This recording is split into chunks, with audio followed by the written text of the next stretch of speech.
pagi adik-adik semua yang dikasihi oleh Tuhan Yesus. Bagaimana kabar kalian semua? Tetap semangat, tetap sehat, dan bersuka cita selalu, oke? Selamat hari Minggu. Oh, tapi hari ini adalah hari yang spesial buat kita semua loh. Kenapa ayo? Ya, betul sekali.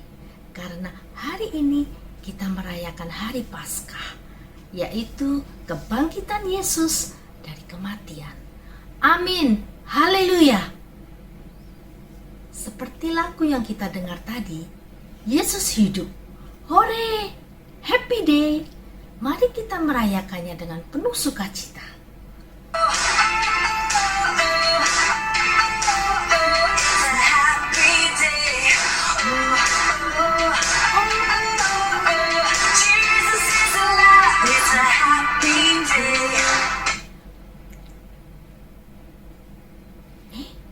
Tapi tunggu sebentar. Kok Yesus bisa bangkit? Kan hari Jumat lalu kita mendengar bahwa Yesus mati di salib. Terus dia dikubur di goa yang ditutup oleh batu yang sangat besar. Ya, betul adik-adik. Hari Jumat itu adalah hari yang paling menyedihkan, terutama bagi murid-murid dan teman-teman Yesus. Karena hari itu Yesus mati. Mereka seakan-akan masih tidak percaya. Bagaimana hal itu bisa terjadi pada Yesus, guru mereka, yang mereka percayai sebagai anak Allah, yang bahkan baru saja disambut dan dielu-elukan sebagai raja sepanjang jalan menuju Yerusalem. Hosana, diberkatilah dia yang datang dalam nama Tuhan, Raja Israel. Tetapi kenyataannya apa? Mereka melihat dengan mata kepala sendiri bahwa Yesus mati disalib di depan mata mereka. Ya, bahkan seorang serdadu Romawi menikam lambung Yesus untuk memastikan bahwa Yesus sudah benar-benar mati. Yesus mati di kayu salib. Adik-adik coba lihat. Gelas yang berisi air ini, kakak akan masukkan kancing baju ke dalamnya. Apa yang terjadi? Ya, betul. Tentu saja kancing bajunya akan langsung jatuh ke bawah dan tenggelam ke dalam dasar gelas. Nah, seperti inilah keadaan kondisi murid-murid Yesus saat menyaksikan Yesus mati. Mereka sangat syok, sedih, dan terpukul. Bagaimana ini? Kok bisa? Gak mungkin. Perasaan mereka bercampur aduk. Harapan dan sukacita mereka tenggelam dalam kesedihan dan ketakutan. Kenapa takut? Ya karena mereka adalah pengikut Yesus. Mereka takut ditangkap oleh serdadu-serdadu itu dan dihukum mati seperti Yesus.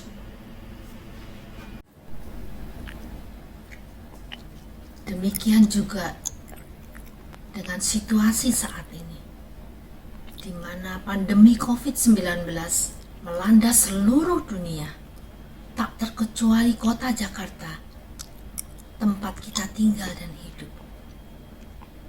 Banyak yang tertular dan meninggal dunia. Perekonomian yang semakin memburuk membuat banyak orang kehilangan pekerjaan, sulit mencari uang, dan tidak tahu kapan kondisi ini akan berakhir. Ini membuat banyak orang ketakutan, khawatir akan hari-hari ke depan yang tidak menentu. Bagaimana dengan kita sebagai anak-anak Tuhan? Apakah ketakutan dan kekhawatiran sudah menguasai pikiran dan hidup kita. Seperti halnya murid-murid Yesus waktu itu. Mereka sudah dikuasai oleh ketakutan sampai-sampai mereka bersembunyi di rumah yang terkunci rapat. Jangan keluar rumah dulu. Bahaya sekali kalau sampai kita dikenal sebagai pengikut Yesus. Aduh, bagaimana ini kalau kita sampai tertangkap dan dihukum mati seperti Yesus? Oh, betapa malangnya kita ini. Tidak ada yang bisa menolong kita lagi. Yesus sudah mati. Saat kita merasa khawatir, sedih, dan ketakutan, dan berpikir situasi dan kondisi sudah sangat buruk, kita mulai putus asa. Harapan kita tenggelam seperti kancing baju yang tadi jatuh ke dalam gelas. No, adik-adik, kita punya Tuhan yang sangat powerful. Tuhan kita tidak mati selamanya. Dia sudah bangkit. Coba adik-adik lihat. Kancing baju yang tadi kakak akan masukkan ke dalam gelas yang kedua. Lihat apa yang terjadi. Wow, kancingnya timbul ke atas. Ya, seperti itulah. Yesus sudah bangkit dan menang. Dia mampu mengubahkan situasi dan kondisi seburuk apapun. Karena Dia Tuhan yang hidup dan berkuasa. Bagaimana kisahnya Yesus bangkit? Mari kita saksikan bersama.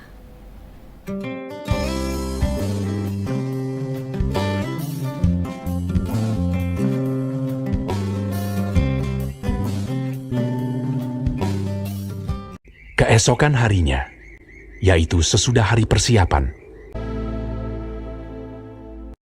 datanglah imam-imam kepala dan orang-orang Farisi bersama-sama menghadap Pilatus, dan mereka berkata, "Tuan, si penyesat itu sewaktu hidupnya berkata, 'Sesudah 3 hari, aku akan bangkit.' Karena itu, perintahkanlah untuk menjaga kubur itu sampai hari yang ketiga." Dan dengan bantuan penjaga-penjaga itu, mereka memeterai kubur itu dan menjaganya.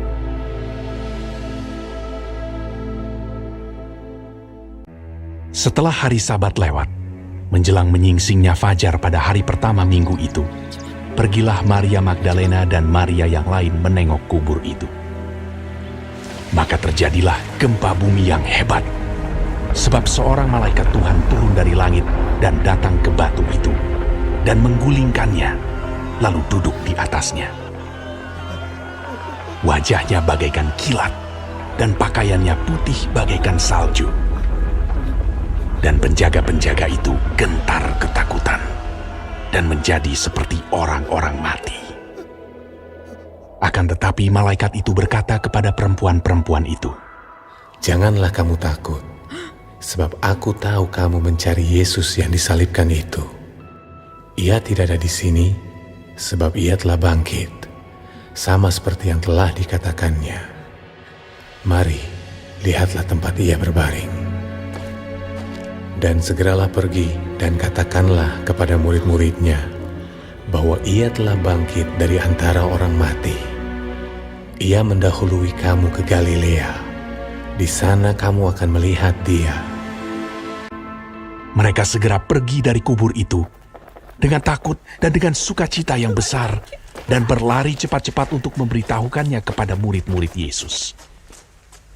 Tiba-tiba Yesus berjumpa dengan mereka dan berkata, "Salam bagimu. Jangan takut. Pergi dan katakanlah kepada saudara-saudaraku, supaya mereka pergi ke Galilea, dan di sanalah mereka akan melihat aku." Ketika mereka di tengah jalan, datanglah beberapa orang dari penjaga itu ke kota dan memberitahukan segala yang terjadi itu kepada imam-imam kepala. Mereka mengambil keputusan, lalu memberikan sejumlah besar uang kepada serdadu-serdadu itu dan berkata, "Kamu harus mengatakan bahwa murid-muridnya datang malam-malam dan mencurinya ketika kamu sedang tidur. Mereka menerima uang itu dan berbuat seperti yang dipesankan kepada mereka. Dan ke-11 murid itu berangkat ke Galilea, ke bukit yang telah ditunjukkan Yesus kepada mereka. Yesus mendekati mereka dan berkata, Kepadaku telah diberikan segala kuasa di sorga dan di bumi. Karena itu pergilah, jadikanlah semua bangsa muridku, dan baptislah mereka dalam nama Bapa dan Anak dan Roh Kudus. Dan ajarlah mereka melakukan segala sesuatu yang telah kuperintahkan kepadamu. Dan ketahuilah, aku menyertai kamu senantiasa sampai kepada akhir zaman.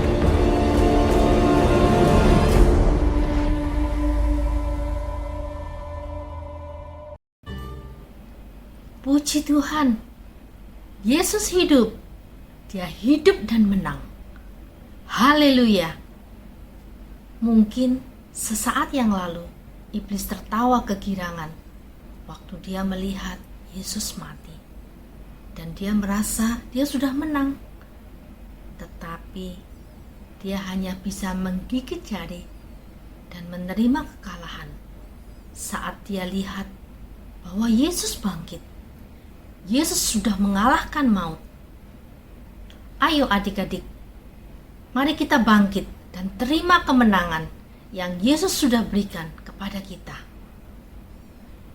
Hidup dan mati kita bukan di tangan COVID-19 atau virus apapun lainnya, tetapi hidup mati kita di tangan Tuhan yang menciptakan kita, yang mengasihi kita, dan yang selalu menyertai kita sampai akhir zaman.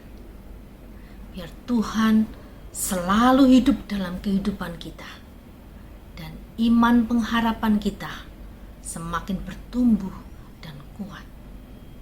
Tuhan Yesus memberkati kita semua. Amin.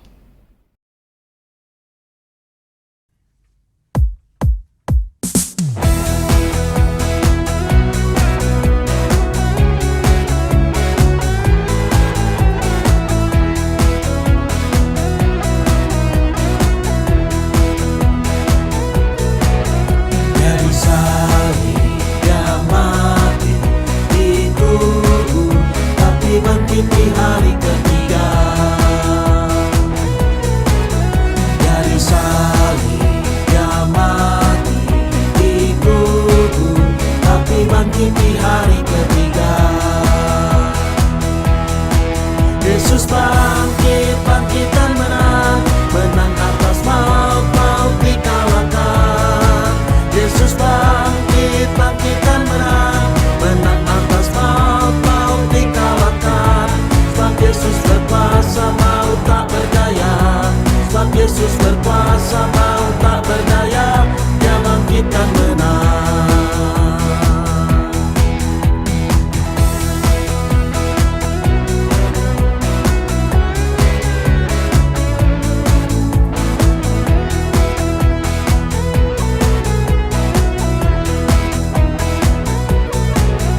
Jadi salib dia mati di tubuh, tapi bangkit di hari ketiga. Jadi salib dia mati di tubuh, tapi bangkit di hari ketiga.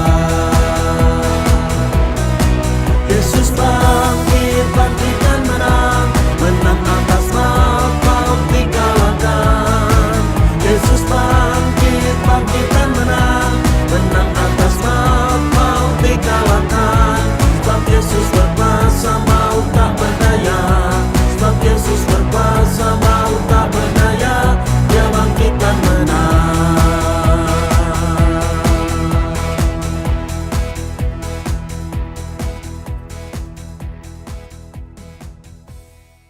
Mari kita berdoa. Bapa di dalam surga, terima kasih Engkau sudah mengirim Yesus ke dalam dunia dan mati untuk menebus dosa kami. Terima kasih Yesus sudah bangkit dan hidup selamanya. Kami punya Tuhan yang hidup dan berkuasa. yang selalu beserta dengan kami sampai pada akhir zaman. Oleh sebab itu, kami tidak perlu takut dan khawatir akan hari esok, karena kami tahu masa depan kami ada di dalam tangan-Mu yang penuh kasih. Terima kasih Bapa, hanya di dalam nama Tuhan Yesus Kristus kami sudah berdoa dan mengucap syukur. Amin. Nah, adik-adik semuanya, sekarang kakak ingin memberi 2 tantangan untuk kamu semua. Kalau adik-adik bisa melaksanakannya, ada hadiah menanti loh. Oke, siap semuanya? Tantangan pertama adalah menyusun kisah tentang Yesus bangkit dengan membuat kalimat-kalimat yang dimulai dengan huruf P, A, S, K, A, H. Syaratnya, setiap huruf maksimal 2 kalimat. Seperti ini contohnya. Tapi ingat, kerjakan sendiri dan tidak boleh minta bantuan orang tua maupun kakak ya. Oke, tantangan kedua adalah latih gerak dan lagu Yesus bangkit dan menang. Lalu kirim rekaman kamu yang sedang bernyanyi dengan gerakan seperti yang ada di video tadi dan WhatsApp ke HP Kak Nunung. Setiap orang bisa ikut 2 tantangan sekaligus. Tentu saja hadiahnya 2 kalau bisa melakukannya. Dan hadiah akan dikirim ke rumah. Oke, selamat beraktivitas. Sampai ketemu di lain kesempatan.